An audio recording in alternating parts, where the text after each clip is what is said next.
A Knight of the Seven Kingdoms forgoes the traditional Game of Thrones-style intro sequence for something much simpler.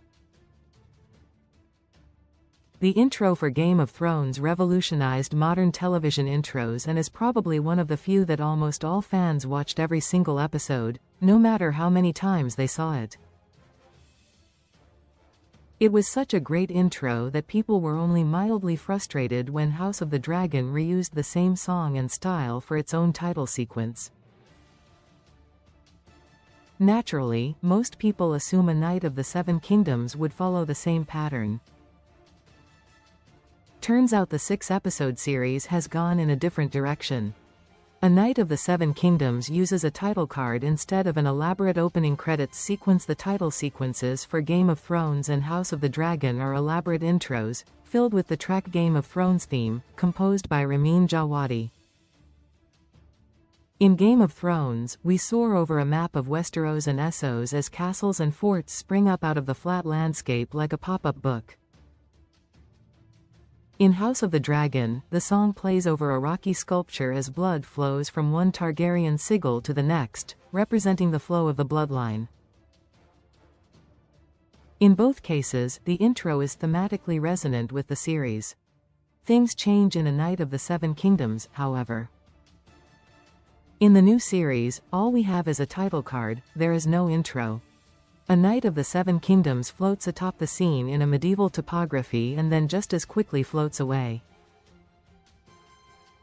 A Knight of the Seven Kingdoms is a different show than its predecessors, and even the intro makes that clear.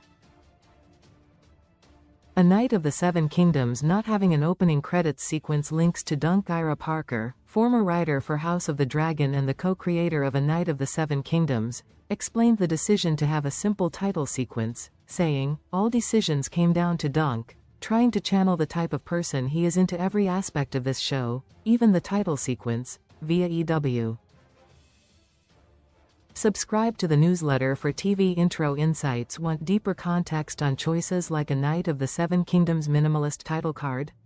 Subscribe to the newsletter for thoughtful analysis, behind-the-scenes perspectives, and coverage of TV craft that illuminates why shows make design choices. Subscribe. By subscribing, you agree to receive newsletter and marketing emails, and accept Valnet's terms of use and privacy policy.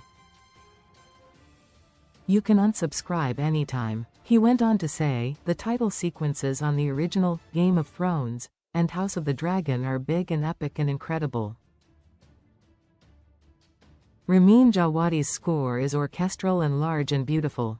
That's not really Dunk's M. Oh, Dunk is far from flashy. He's surprisingly timid for such a large man. It's a title sequence that matches the new tone of A Knight of the Seven Kingdoms. There are no civil wars fought on dragons or battles over the Iron Throne. This is a simple show about a young man learning what it really means to be a knight in a world that seems to have forgotten.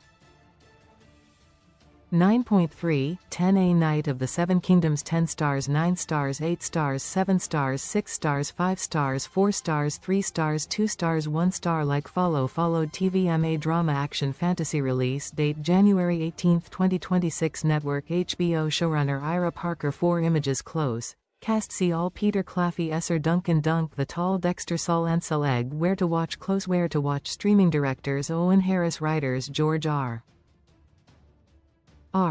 Martin. Ira Parker. Franchises Game of Thrones creators George R. R. Martin. Ira Parker. Powered by Expand Collapse.